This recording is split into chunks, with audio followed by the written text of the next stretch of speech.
श्रोता प्रेमियों, मैं राम सागर शास्त्री आप लोगों के समक्ष रखने जा रहा हूं हनुमान रावण संवाद।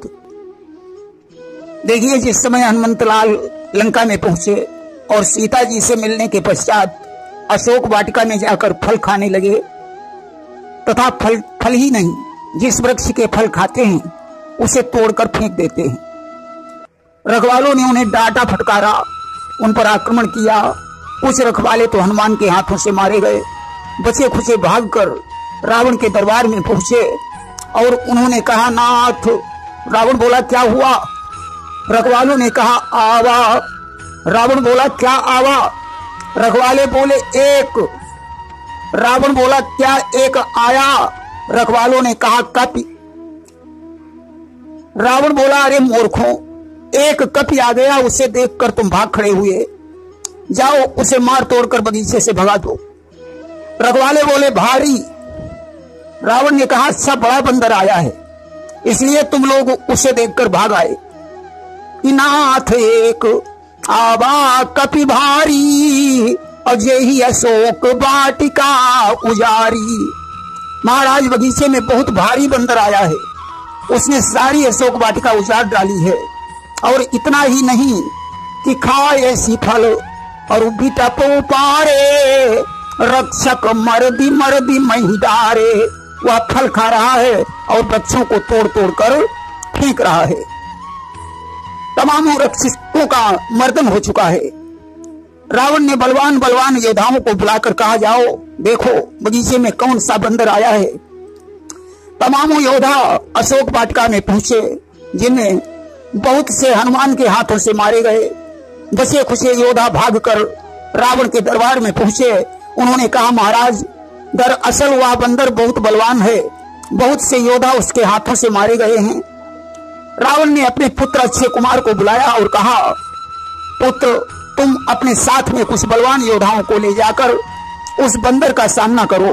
अब तो अक्षय कुमार अशोक वाटिका में पहुंचा। हनुमान ने देखा इस बार कोई बलवान योद्धा आ रहा है। एक भारी वृक्ष उखाड़ कर तैयार हो गए। अक्षय कुमार ने कहा, मूर्ख बंदर, क्या तुझे ये पता नहीं है कि मेरे पिता लंकाधीशर हैं? उनका इतना बड़ा प्रताप है कि देव, धनुष, किन्नर, यक्ष, गंधर्व सभी उनके नाम से डरते हैं। कि लंका के राजा रावण का क्या नाम कान से सुना नहीं, तुम इतना निठुर निरंकुश है, उनके प्रताप से डरा नहीं। हनुमान ने कहा, सेवान जी, आप कौन हैं? अक्षय कुमार ने कहा, मैं लंकाधीशर रावण का पुत्र अक्षय कुमार हूं। हनुमान बोले, वाह, आपका नाम तो बहुत अच्छा है। अक्षय यानी जिसका कभी क्षय न हो। कहा जाता है, यथा नामा तथा गुणा, जैसा नाम वैसा गुण भी होना चाहिए। आपका नाम अक्षय है तो मेरा नाम हनुमान है। मैं घमंड का हनन करता हूं। आओ देखता हूं आप कितने बलवान हैं। हनुमान ने कूद कर उसकी छाती पर एक लात मारी। अक्षय कुमार का प्राणांत हो गया। राक्षसगण हनुमान पर टूट पड़े। बहुत से राक्षस मारे गए। बचे खुचे फिर रावण के दरबार में पुकार करने लगे। उन्होंने कहा, महाराज, वह कोई मामूली बंदर नहीं है, आपका पुत्र अक्षय कुमार उसके हाथों से मारा गया। कि सुनि सुत बध लंकेश्वरी साना, और पठयसि मेघनाद बलवाना। रावण ऐसे शब्द सुनकर क्रोधित हो गया। उसने मेघनाद से कहा, इंद्रजीत, अब तुम जाकर देखो, ऐसे बंदर का वध नहीं करना, उसे बांधकर मेरे पास ले आना। आज रथ पर सवार होकर मेघनाद कई वीरों को साथ में लेकर अशोक वाटिका में पहुंचा। हनुमान ने अति विशाल वृक्ष उखाड़कर उसके रथ पर पटक दिया और रथ टूट गया। हनुमान ने मेघनाद के सभी साथियों को मार डाला। मेघनाद के एक घूंसा मारा। एक क्षण के लिए मेघनाद बेहोश हो गया। अब उसने ब्रह्मपाश के द्वारा हनुमान को बांध लिया। हनुमान विचार करते हैं, अगर मैं ब्रह्मपाश को नहीं मानूंगा तो ब्रह्मा जी की महिमा नष्ट हो जाएगी, इसलिए ब्रह्मपाश में बंध गए। मेघनाद हनुमान को रावण के दरबार में लाया। बड़ा जिसके नाम से भवबंधन कट जाते हैं, उसके दूत को कौन बांध सकता है? हनुमान जी ने रावण के दरबार में पहुंचकर देखा, देवता दिग्पाल रावण के हाथ जोड़े खड़े हुए हैं। रावण ने हनुमान की तरफ देखा और बोला, हे बंदर, तू कौन है? तूने मेरे बाग को क्यों उजाड़ा? निश्चरों ने क्या अपराध किया था जो तूने उन्हें जान से मार डाला? क्या तुझे मेरे प्रताप का पता नहीं है? हनुमान ने कहा, रावण, मैं रघुकुल शिरोमणि भगवान श्री राम का दूत हूं, जिन्होंने शंकर के कोदंड का खंडन करके मिथिलेश नंदिनी सीता से विवाह किया, जिनके रूप पर आपकी बहन शूर्पणखा भी मोहित हो गई, जिन्होंने खरदूषण और त्रिशरा का हनन किया, जिनकी सीता को तुम हरकर अशोक वाटिका में लाए हो। तुम अपने प्रताप की बात करते हो। जिस बाल की कांख में तुम दबे रहे, उस बाल का नाश उन्हीं राम ने किया है, जिनका मैं दास हूं। आप तो सहस्राबाहु से भी परास्त हो चुके हैं। रावण ने कहा, दुष्ट, तू बातें तो बड़ी लंबी लंबी करता है। अच्छा ये बता, तूने बगीचा क्यों उजाड़ा?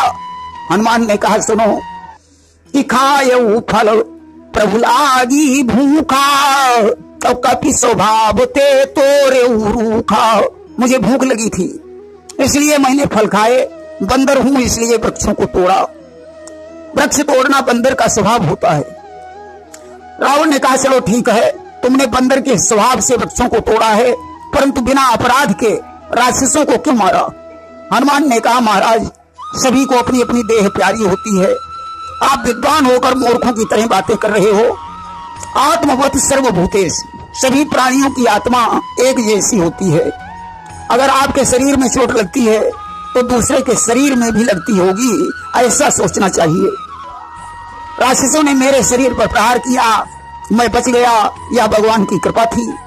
राक्षस मर गए, अब इसमें मेरा क्या दोष है कि जिन मोहि मारा तीन मैं मारे? मैंने उन्हीं को मारा जिन्होंने मुझे मारा था। रावण ने कहा, चलो ठीक है, मैं ये बात भी मानता हूं, परंतु तुमने तो हद ही पार कर दी, मेरे बेटे अक्षय कुमार को भी मार डाला। हनुमान ने कहा, महाराज, मैंने क्या मार डाला? उसने मुझसे कहा मैं अक्षय कुमार हूं, और अक्षय का मतलब होता है कभी न क्षय होने वाला। मैंने सोचा आप तो बड़े विद्वान हैं, सोच समझ कर नाम रखा होगा, जैसा जिसका नाम है वैसा ये होगा भी। तो मैंने प्रैक्टिकल करके देखा कि अक्षय है या नहीं है, परंतु वह तो एक ही लात में क्षय हो गया। तुम्हारा पुत्र मेघनाद मुझे बांध कर ले आया। महाराज, मुझे बांधने में कोई लाज नहीं है, परंतु मैं आपसे विनती कर रहा हूं, अगर अपने कुल को जीवित देखना चाहते हो तो सीता जी को वापस कर दो, राम की शरण में चले जाओ, वे तुम्हारे अपराधों को क्षमा कर देंगे, अन्यथा तुम्हारी रक्षा करने वाला कोई नहीं होगा। शंकर साहस विष्णु वज तो ही, राख न सकहि राम कर द्रोही। हनुमान ने तो बड़ी अच्छी बात कही, परंतु रावण तलवार लेकर हनुमान की तरफ दौड़ा। माल्यवंत ने रोक दिया, नहीं महाराज, दूत पर क्रोध नहीं करना चाहिए। हनुमान जी समझ गए अब तो रावण की मृत्यु निश्चित है। बहुत से निशाचर हनुमान को मारने के लिए उद्यत हो गए। विभीषण ने कहा, भैया, दूत को मारना ठीक नहीं है, इसे कोई दूसरा दंड दे दीजिए। रावण ने कहा, तो इसे अंग भंग कर दिया जाए। माल्यवंत ने कहा, नहीं महाराज, अंग भंग न करके कोई और दंड सोचिए। रावण ने कहा, मैंने ऐसा सुना है कि बंदर को पूंछ बहुत प्यारी होती है, इसलिए इसकी पूंछ में कपड़े लपेटकर तेल डालकर आग लगा दी जाए। माल्यवंत ने कहा, हाँ महाराज, इस बंदर ने बिना पूछे बगीचे में प्रवेश किया है, इसलिए इसे निपूछा कर देना ज्यादा अच्छा होगा। रावण ने कहा, नाना जी, इसमें एक लाभ और होगा कि जब बंदर पूछहीन हो जाएगा तो राम अपना अपमान समझकर लंका में आ जाएंगे। मैं उनकी भी शक्ति देख लूंगा, जिनकी ये बड़ी तारीफ कर रहा था कि पूछहीन बानर ताह जई हई, और तब सठ निज नाथ लई हई। आज तो आज ऐसा ही हुआ, वस्त्र लपेटे जाने लगे, हनुमान जी अपनी पूंछ बढ़ाने लगे। लंका में वस्त्र और तेल नहीं रह गया। नगर का भ्रमण करवाकर हनुमान की पूंछ में आग लगा दी गई। देखिए, पूंछ हनुमान की ही नहीं, पूंछ सभी की होती है।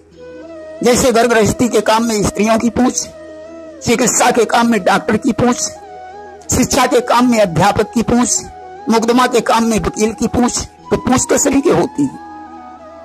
अब तो ज्यों पूंछ में आग लगी, हनुमान ने अपना शरीर छोटा कर लिया, कमूरे पर चढ़ गए। हनुमान जी तो पवन पुत्र हैं, 4900 पवन चल पड़े, लंका जलने लगी। रावण ने मेघों से कहा पानी बरसाओ, पानी भी घी का काम करने लगा।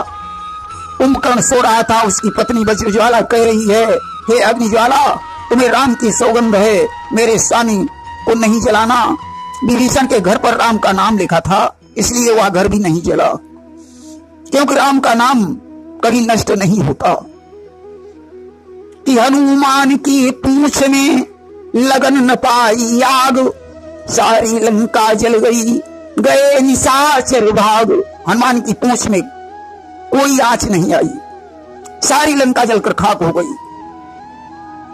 देखिए, एक बार मेरी झोपड़ी में आग लग गई। झोपड़ी में 2 पुस्तकें रखी हुई थी, एक उपन्यास और दूसरी सुंदरकांड। आग बुझाते बुझाते सारी झोपड़ी जल गई। इसके बाद हमने देखा कि उपन्यास की पुस्तक जलकर खाक हो गई, परंतु सुंदरकांड की पुस्तक में आंच नहीं आई। यह सन 2003 की सत्य घटना है। इससे सिद्ध होता है कि भगवान के नाम में बहुत बड़ी शक्ति है। प्रेम से बोलिए हनुमंत लाल की जय।